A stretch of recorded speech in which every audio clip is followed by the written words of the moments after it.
So the way I work is I lay out the base sheet, the background information, and I work from my own photographs, which I love to do my own photography. I feel it's a real important part of my process.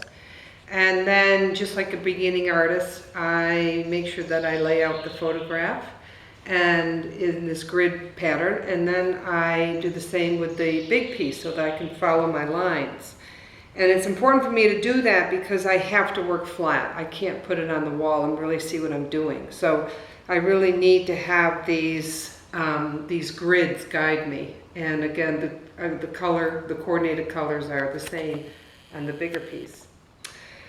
And you can see I have a lot of small jars here with different colors and spoons. This is my basic palette, and my working instruments are just spoons and recycled cups with pulp in them. And I work in just little areas, at a time and build up the layers. And to the right is where I have my palette. And as I explained earlier in the video where I showed my beater and my press and my materials, these are the materials once they've been pigmented. So this is cotton, primarily cotton abaca mix. And this will create the more textured surfaces that's going to be on this painting, such as the rocks and the barnacles on the rocks. And then the pulp that's more smoother is all the overbeaten abaca that we spoke about earlier. And this, as you can see, much smoother. It almost looks like yogurt or pudding. And it's the abaca that's been beaten for at least 10 hours. And it really works well for my subject matter because the abaca will have a nice smooth surface which will lend itself nicely for the water, and then the cotton abaca mix will lend itself nicely for the rocks, so that I have these different textures going, and that mimics the textures that we would see in nature. And indeed, the most common comment I get about my work is, I love the texture, I love the texture. So over the years, I've learned to really accentuate what this medium can do, and that's to play with the different textures. So a close-up of what I'm doing, again, using the photograph is my base.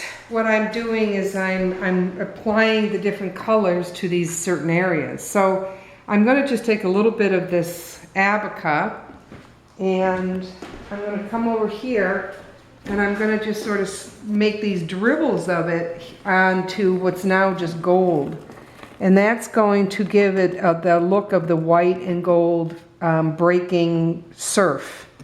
Sometimes this will happen where I get a big chunk coming down like that. So if I'm quick enough, which I usually am, I'm able to just sort of dribble it right over the edge. And therefore, I can keep, just this nice fine line going and not have a big clunk in the middle of things all of a sudden. And again, this is how I'm going to get that kind of line of breaking water. For this part, I'm working on trying to make this area here appear as if it's underwater, and that's mimicking the photograph. So what I'm doing is I'm taking the colors that I'm using for this area, and then I'm putting a little bit of white on the edges, and I'm just going to like spoon it down like that. And what's going to happen is wherever that white is, it is going to give the illusion of just a ripple of color, of water.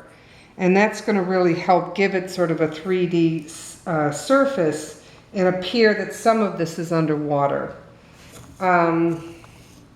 So that's what I've been doing here. So it looks like, the ripples are in the water. And that's one thing I love about this medium, is it does give me all sorts of opportunities to invent new ways of expressing an idea. you know, I'm always inventing new ways of, okay, well, how am I going to make this look like it's underwater? How am I going to make this look like it's got texture? How am I going to make this look like this and that? And that's just a constant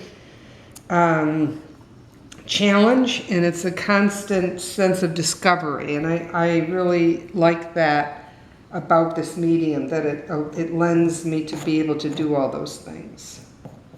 Okay, you can stop.